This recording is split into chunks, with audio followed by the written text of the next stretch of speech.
I'm here with my friends Dave and Angela Daniels, and they went through a trial last year that in the end brought them hope, and I'm really excited today that they're willing to share their story. So tell us, what happened March 8th of 2013? Well, Billy, I got to tell you, March 8th was a day like basically any other day. We had a cold in the house. One son Nick had a cold, I had a cold, Ange had a cold, and it was no big deal, just a runny nose sort of thing. Got up, Ange made breakfast for us, and they went off to school, and I went to work. And then about 7 o'clock, Ange texted me and basically said, I really am not feeling very well. I got a cough and a fever, and I thought, well, I'll get home and listen to her, maybe get her a Z-Pack or something if she needs it. And, I'd be home pretty soon. And then about 45 minutes later, our son Joe, as a fluke, he was working out at the airport club, and he was going to head down to Rohnert Park, and he opted to come home for some reason first.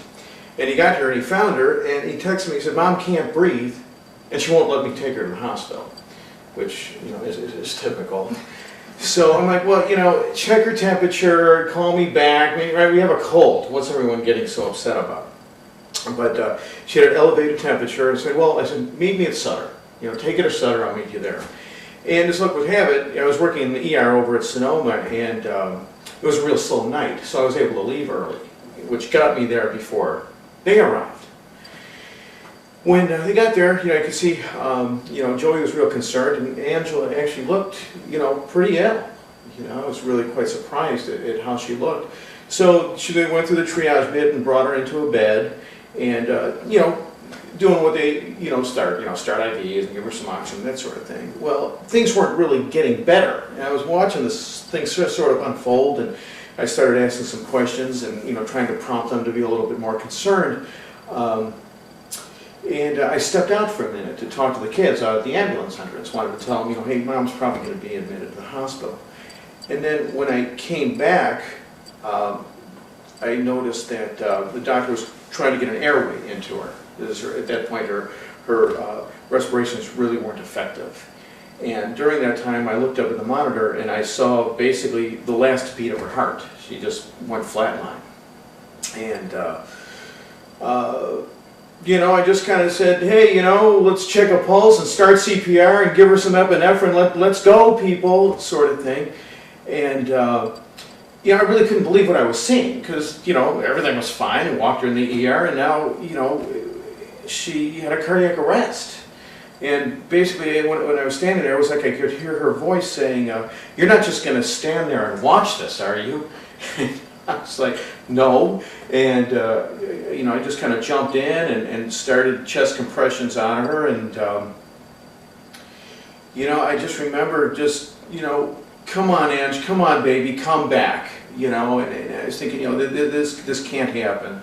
I really began to pray, Lord, not now, not tonight, not like this, And really at that point, I've been working in an ER for almost 30 years and have been through these resuscitative attempts over and over again. And, the reality of where we were heading was really too much. And in my mind, I was just imagining myself stepping off the gurney, walking down the hall, and telling the kids, Mom's gone.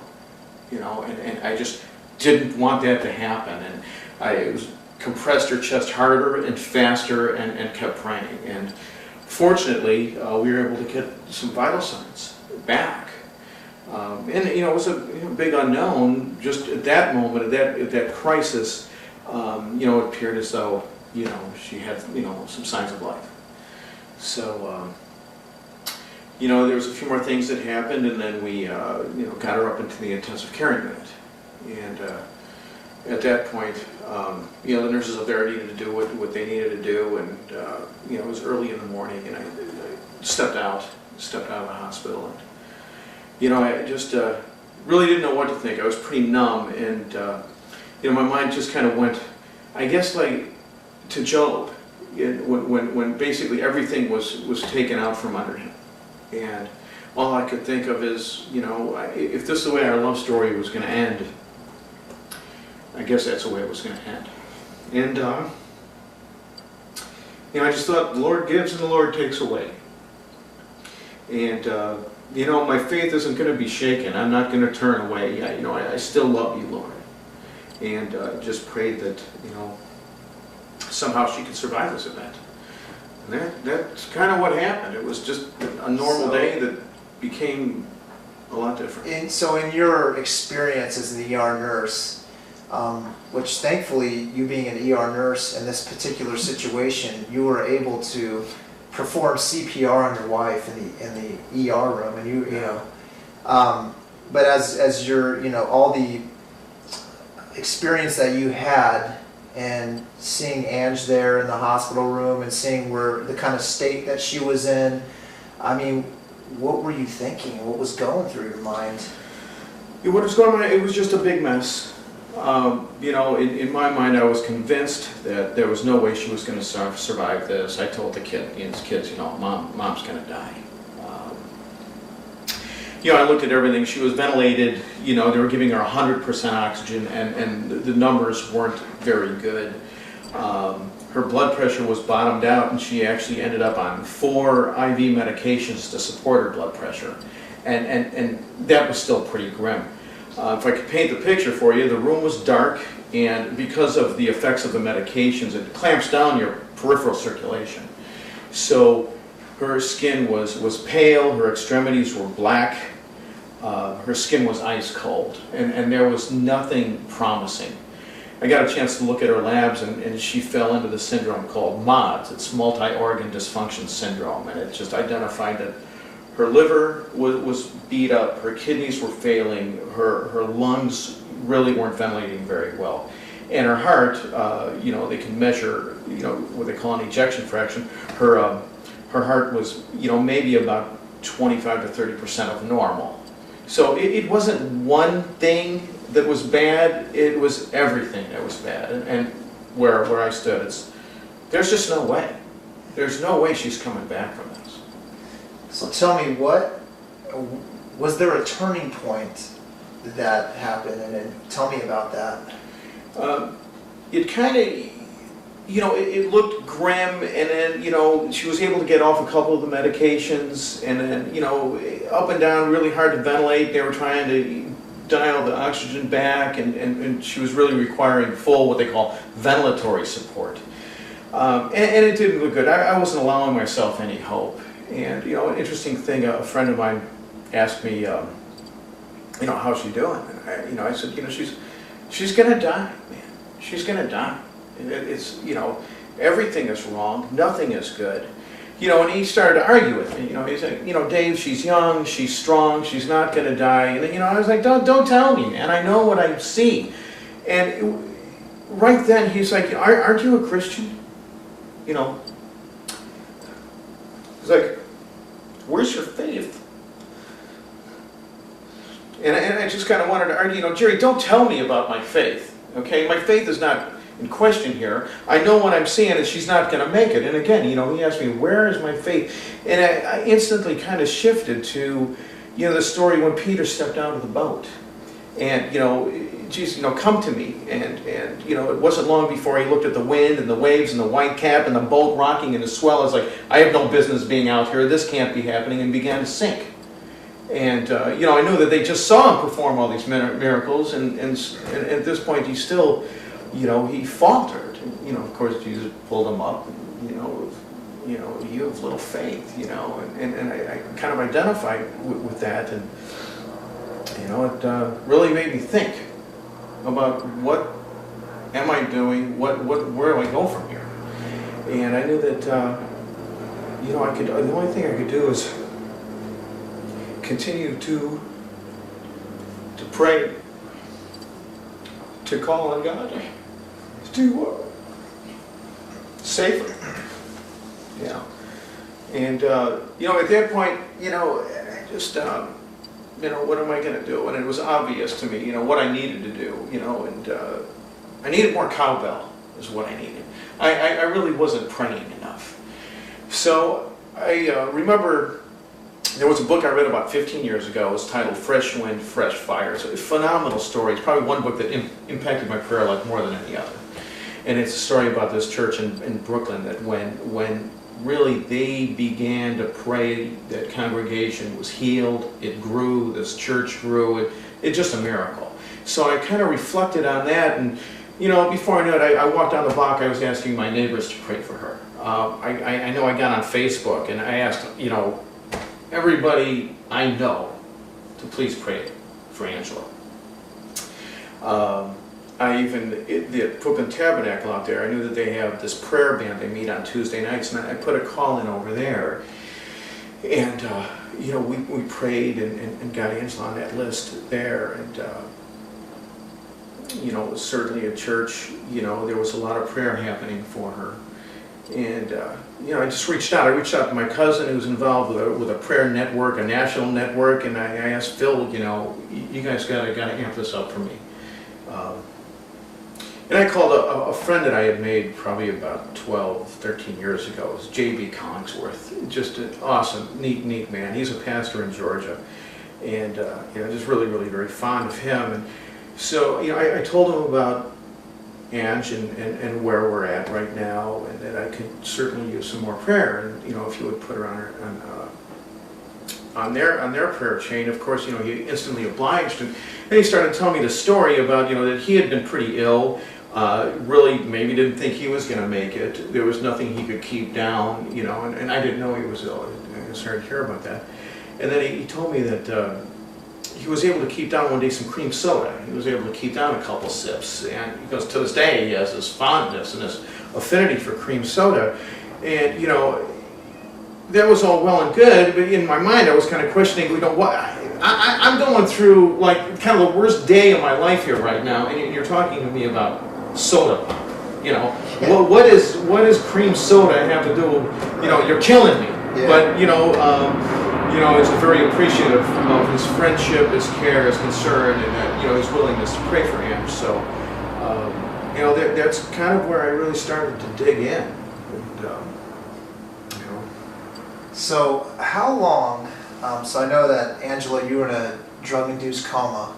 How long was that? And do you remember anything through that time? Or were you pretty just unconscious? I don't even remember going to the hospital. I don't even remember fighting Joe on, I could, that's typical of me, and I'm grateful to my son Joe for being as hard-headed as he is, and really taking the bull by the horns and getting me to the hospital, because that if it wasn't for him, who knows, But the fact of the matter, I don't remember that drive to the hospital. I don't remember Dave in the ER. I don't remember anything until probably a couple of days after I was out of the ICU and in a regular room. Okay, so you're out of ICU. You're in a regular room, you wake up. Tell me about that. Well, he should tell you about when they took me off the ventilator. I think that would be a good lead-in. Well, okay. That was, Yeah. Talk we're gonna have about to the go room back. number. yeah. No, Yeah, I was this- thinking about the cream soda. Yeah. Yeah, So but that's- there's, yeah. So that's what got you. You had no idea with the cream soda thing, but you said that, and Yeah, she knew. okay. So we're just missing a segment here. So Okay. I think the question would be, so how long was she in the ICU, or how long was she on that ventilator? Sure. Okay.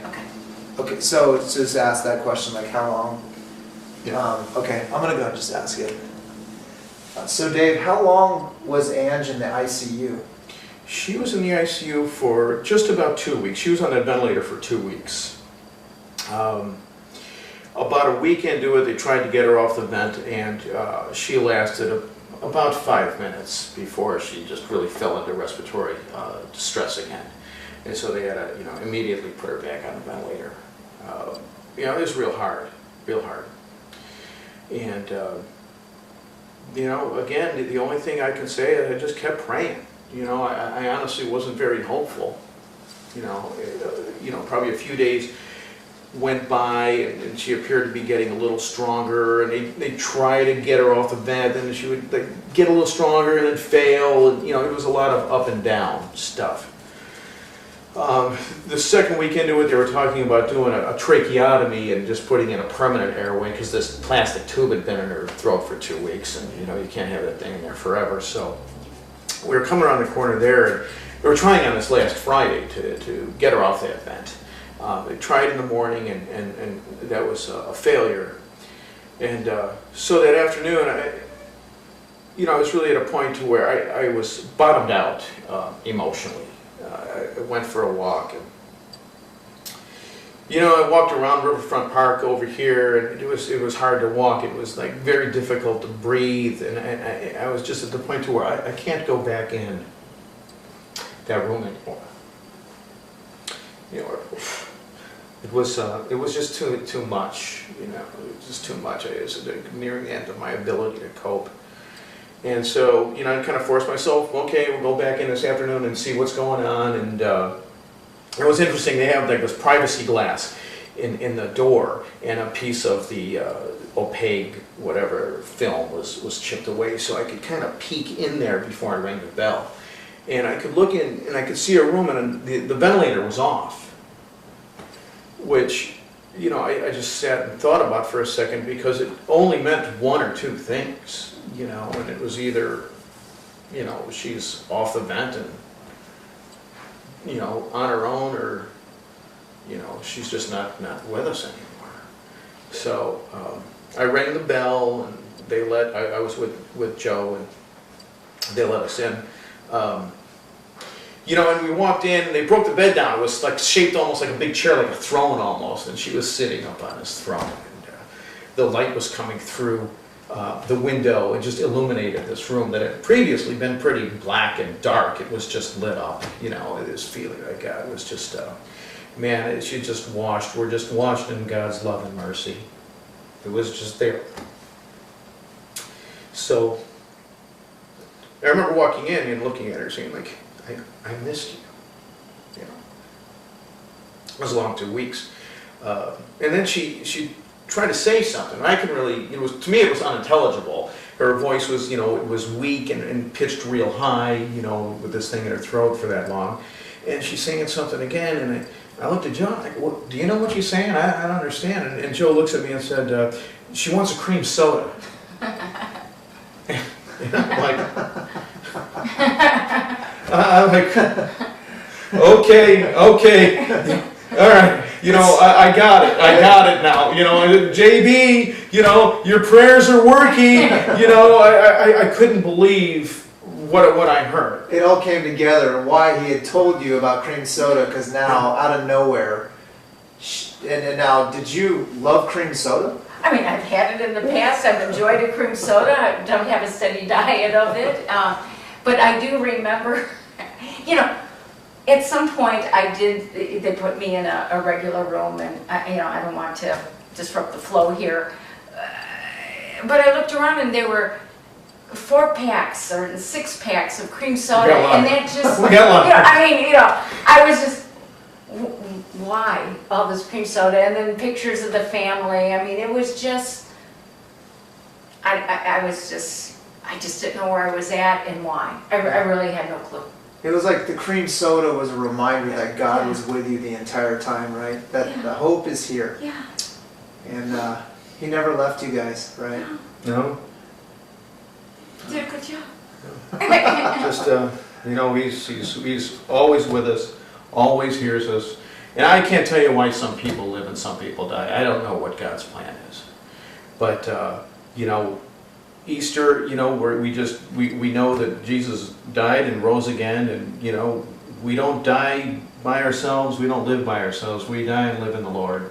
And that's why He came and died, so we would live in Him. It was just as clear as day. I just like my room number they transferred me Yeah. to.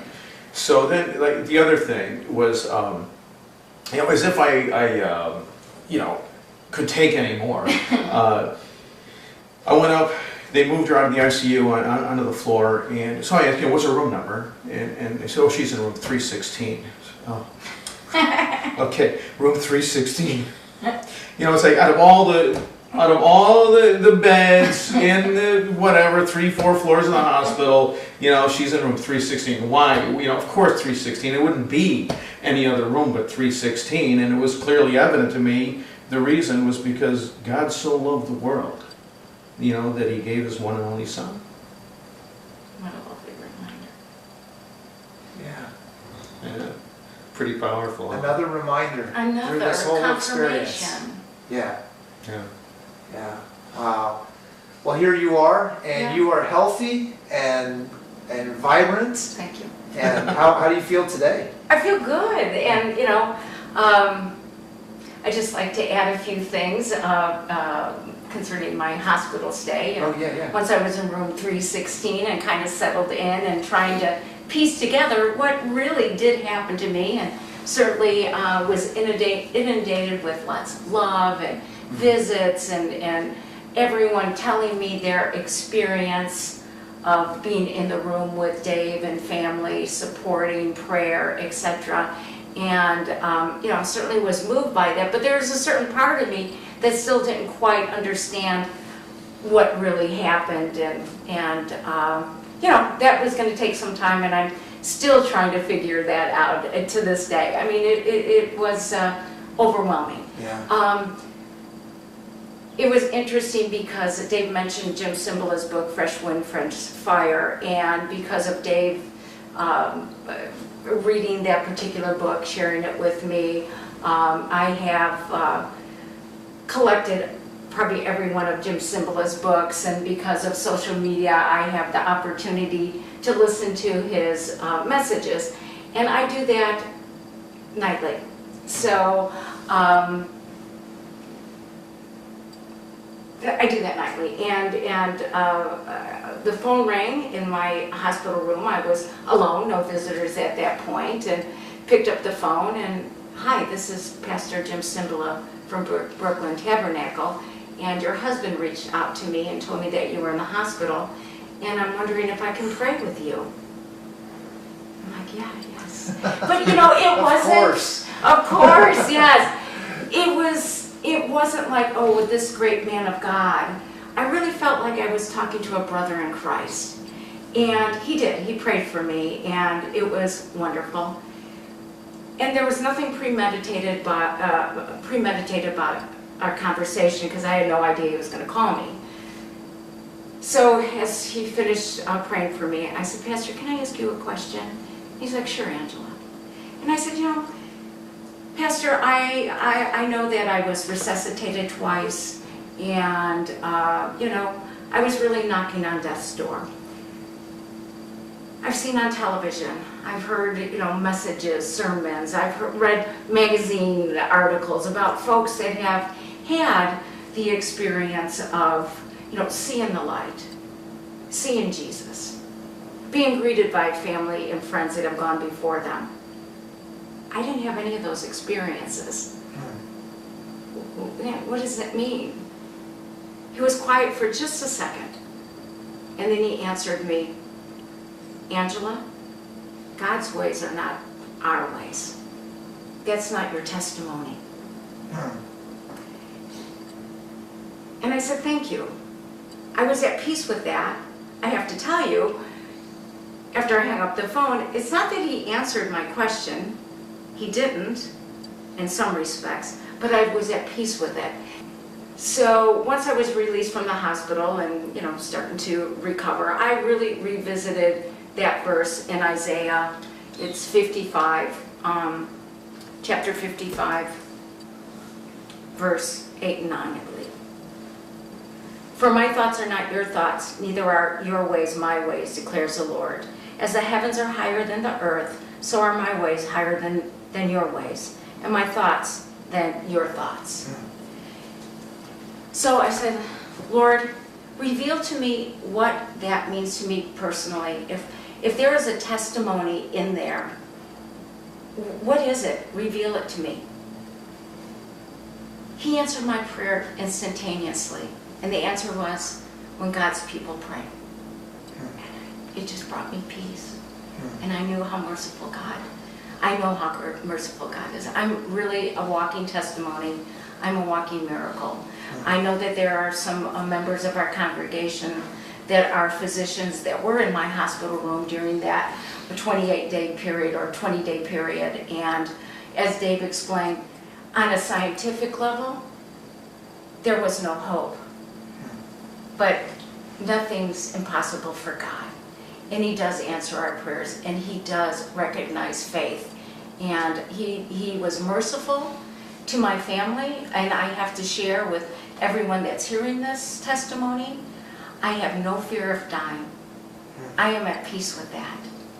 I am just very grateful to God that he didn't take me that particular moment in time, because I don't believe that my family, my husband as he shared, my 3 children, Karina, Joe, and Nick, who I so love and they so love us, were not in a place in their life where they could have let me go and be at peace with that. So I am so grateful that he's so merciful to me and my family. But that is the truth. It's when God's people prayed. So I stand on that. Awesome. Awesome. Wow. That's powerful. Yeah, it was a heck of a ride. Yeah. You know, I drew a lot, you know, from this experience, and I thought a lot about Lazarus and everything surrounding, you know, those events. And, you know, what was true then is really, it's true today. I know in my experience, you know, when Lazarus passed, that whole town gathered around those sisters and shared in their grief and wept. And that's what I experienced with this, you know, incredible community of believers, this, you know, incredible church family. And the friends and family that I have, that they all, you know, shared in my grief and fear and, you know, in that pain. You know, the generosity, the love,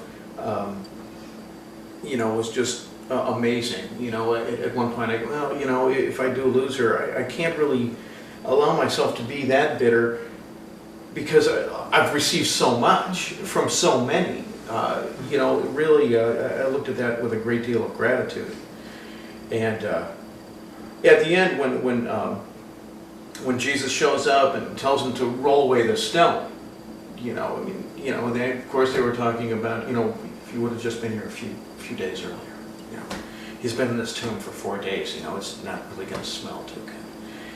And as he did what he did, you know, he turned, I think, to Martha and said, "Did I not tell you, if you believed, that you would see the glory of God?"